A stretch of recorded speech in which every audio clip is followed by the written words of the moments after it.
Hello everyone, welcome to all on my YouTube channel. Hopefully आप बहुत अच्छे होंगे। तो यहाँ पर आप सभी का ये क्वेश्चन है कि हमारी जो नेक्स्ट एग्जाम है वो कब होगी। सेकंड क्वेश्चन है आप लोगों का, how to preparation next attempt. मतलब कि हम जैसे कि हमने ये अटेम्प्ट दे लिया, लास्ट ईयर भी हमने अटेम्प्ट दिया था, अब हमें क्या करना चाहिए, किस स्ट्रेटजी के साथ हमें हमारी प्रिपरेशन को कंटिन्यू रखना चाहिए, क्या क्या हमारे लूप होल्स है या फिर क्या क्या हमारे मिस्टेक्स है जिन्हें हम कर रहे हैं, उन सब चीजों को हमें जान करके कैसे आगे बढ़ते हुए वापस से हमारी जो प्रिपरेशन है उसे कंटिन्यू करना है। तो ये दो टॉपिक है आज हमारे, इन दोनों टॉपिक्स के ऊपर अपन बात करेंगे। फर्स्ट हमारी जो नेक्स्ट एग्जाम है वो कब करवाई जाएगी। तो यहाँ पर मैंने पहले भी एक वीडियो बनाया था, लेकिन स्टिल फिर से बच्चों के यही क्वेश्चन आ रहे हैं कि ma'am when will the next exam be held now. तो इसके बारे में अपन बात करते हैं। तो सबसे पहले हमें ये देखना है हमारी जो एग्जाम थी कि एग्जाम कब होगी, ये है आप लोगों का सबसे बड़ा क्वेश्चन। अब इस क्वेश्चन के बारे में अगर हम देखें, लास्ट ईयर जो हमारी एग्जाम हुई थी, सबसे पहले हम बात करेंगे हमारे CSIR नेट दिसंबर 2025 सॉरी 24 की। यहाँ अगर हम देखें जो हमारी एग्जामिनेशन फॉर्म्स थे 2024 के अकॉर्डिंग, तो ये है हमारी एग्जाम डेट। तो यहाँ देखिए तो हमारी जो एप्लीकेशन फॉर्म थे वो 9 दिसंबर टू 31 दिसंबर 2024 तक क्या है आपके एप्लीकेशन फॉर्म्स की डेट आई हुई थी। एंड उसके बाद क्या है हमारी जो एग्जाम कब हुई थी, एग्जाम की जो डेट्स थी हमारी 28 फेब टू 2 मार्च के बीच में दी गई थी 2025। तो ये था हमारा इस बार का, क्योंकि इस बार हमारी जो एग्जाम थी वो दिसंबर में होनी थी, लेकिन कुछ ऐसी अनसर्टेनिटी हुई, कुछ ऐसे स्कैम हुए, उस वजह से क्या है हमारी एग्जाम थोड़ी आगे शिफ्ट हो गई। अब इसी तरह से बच्चों का ये क्वेश्चन है कि जो हमारी नेक्स्ट एग्जाम है, एग्जाम का नाम है हमारा जून 2025, ये अब हमारी कब होगी, सबसे बड़ा क्वेश्चन ये है। तो अगर आप यहाँ हम देखें, ये एग्जाम हमारे दिसंबर में होनी थी, बट ये दिसंबर में ना होकर के फेब में हुई है। तो इसके अकॉर्डिंग स्टिल हम ये चीज निकाल सकते हैं कि हमारी जो नेक्स्ट एग्जाम है वो हमारी होगी जून में। तो देखो बिल्कुल भी नहीं होगी, नॉट पॉसिबल, पॉसिबल ही नहीं है, क्योंकि हमारा मार्च ऑलमोस्ट जा चुका है। मार्च में हमारा कोई रिजल्ट नहीं आएगा, अप्रैल तक ये लोग रिजल्ट डिक्लेयर करेंगे।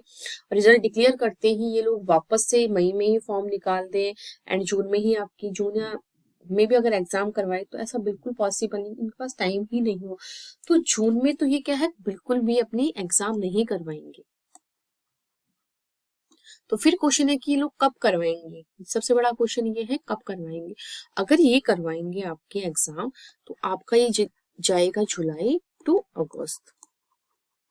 ठीक है, जुलाई लास्ट में या अगस्त के फर्स्ट में ही जाकर के आपके एग्जाम ये कंडक्ट करवाएंगे। ये है हमारे एग्जाम्स की एक्सपेक्टेड डेट। तो यहाँ हम लिख सकते हैं जुलाई लास्ट और अगस्त स्टार्ट। इस चीज को अब आपको ध्यान रखना है। अब फिर से आप ये क्वेश्चन मत करना मैम हमारी एग्जाम जुलाई जून में होगी या नहीं होगी। तो आप इस वीडियो को बहुत अच्छे से देख लेना, मैंने इसलिए ही आपको बताया है। आपकी जून में आपके फॉर्म निकलेंगे, ठीक है, जून में फॉर्म निकलने के बाद जुलाई लास्ट या अगस्त फर्स्ट वीक तक या सेकेंड वीक तक आपकी ऑलमोस्ट एग्जाम हो ही जाएगी। एक्सपेक्टेड डेट यही है कि हो जानी चाहिए। अगर फिर भी कोई अनसर्टेनिटी बनेगी तो क्या पता और आगे की सब्जेक्ट, लेकिन सितंबर में तो नहीं जाएगी, आप ध्यान रखना। ना ही जून में होगी ना सितंबर में जाएगी, इन दोनों मंथ्स के बीच में ही आपकी कभी भी एग्जाम हो सकती है। अब आपको ये देखना है कि हमारी एग्जाम तो इस टाइम हो रही है और हमारे पास टाइम क्या बच रहा है। हमारे पास देखो मार्च तो जा चुका है, अप्रैल मई जून जुलाई, आपके पास लेके चलेंगे अपन मोटे मोटे तो आपके पास 4 महीने ही अब बचे हैं। अब आपको ये देखना है कि इन 4 मंथ्स में हमें क्या करना है। रिमेनिंग जो आपके पास मंथ्स है, कितने मंथ्स है आपके पास, 4 मंथ्स। अब इन 4 मंथ्स में आपको क्या करना है, पूरा सिलेबस भी कवर करना है। सिलेबस को कवर करने के बाद उसके सारे PYQs करने हैं, पूरे टेस्ट पेपर देने हैं आपको, टाइम मैनेजमेंट को लिखते हुए चलना है। सब कुछ चीजों को आप कैसे मैनेज करेंगे इन 4 महीनों में, तो वो सब आपको अभी से अगर आप स्टार्ट करोगी तो आप कर सकते हो। लेकिन अगर आप सोचते हो हमारा रिजल्ट आएगा अप्रैल में, अप्रैल के बाद अगर आप करोगे तो मई जून आपके पास 2 महीने ही रिमेनिंग बचेंगे। तो अप्रैल लास्ट में जाते जाते आपका रिजल्ट डिक्लेयर होगा। तो अगर आप तब तक का वेट करेंगे तो आपके हाथ में कुछ भी नहीं रहेगा, इसलिए आपको अभी से लग जाना है।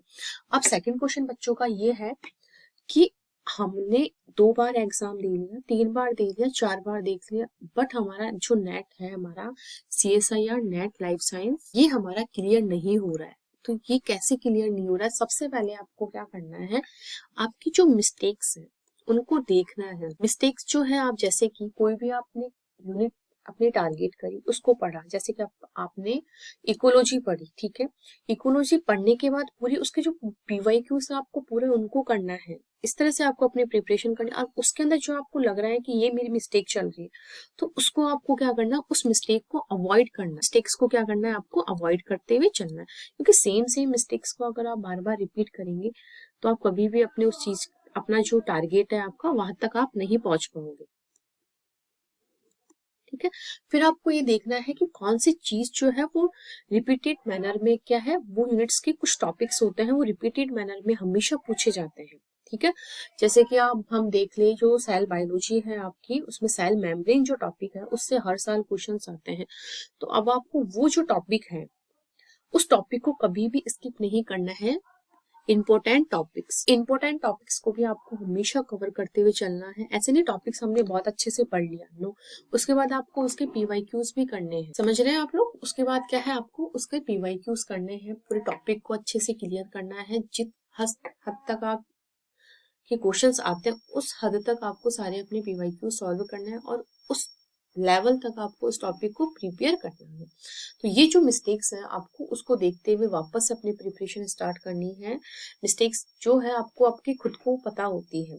जैसे कि मैं किसी भी एग्जाम की अगर मैं प्रिपरेशन कर रही हूँ, जैसे सपोज मैं नेट की ही वापस से प्रिपरेशन स्टार्ट कर रही हूँ, तो मुझे पता होगा ना मेरी मिस्टेक क्या है, मेरी बेसिक्स क्लियर नहीं है, या फिर मेरे को क्वेश्चंस की लैंग्वेज समझ में नहीं आ रही है, या फिर जो मैं क्वेश्चन कर रही हूँ उसको मैं अच्छे से समझने की ही कोशिश नहीं कर रही हूँ, या फिर मैं बिना यूनिट्स को अच्छे से पढ़ा, कोई टॉपिक है मेरा पर्टिकुलर, उसको मैंने पूरा प्रॉपर मैनर में पढ़ा ही नहीं और पहले ही मैं क्वेश्चन सॉल्व करने बैठ गई।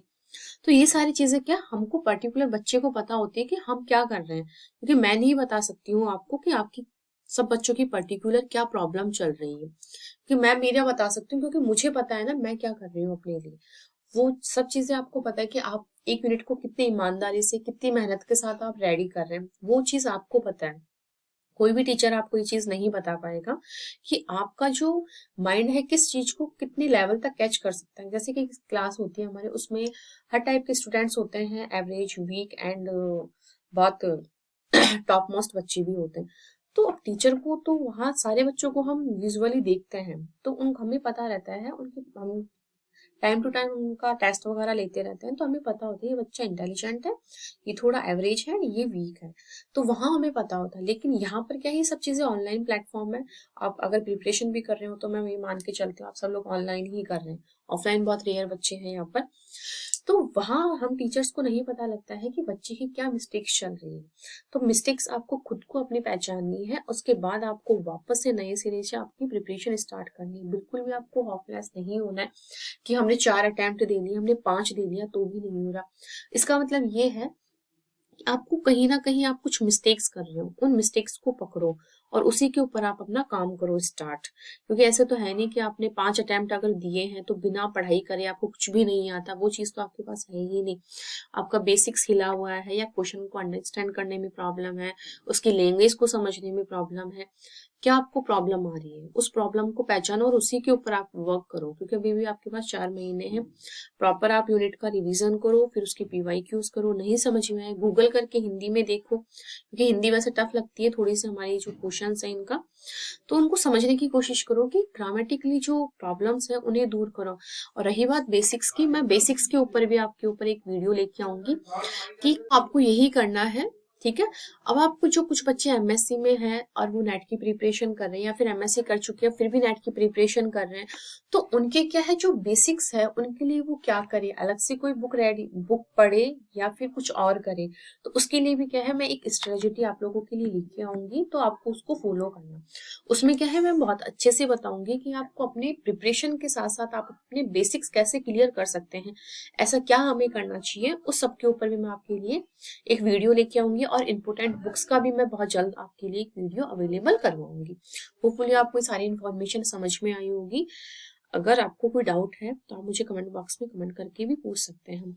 और अगर आपको ये वीडियो अच्छा लगा हो तो प्लीज इसे लाइक कीजिए और अपने दोस्तों को भी शेयर कीजिए। और अगर अभी तक आपने चैनल को सब्सक्राइब नहीं किया है तो प्लीज इसे सब्सक्राइब कीजिए और ज्यादा से ज्यादा लोगों को शेयर कीजिए। Thank you.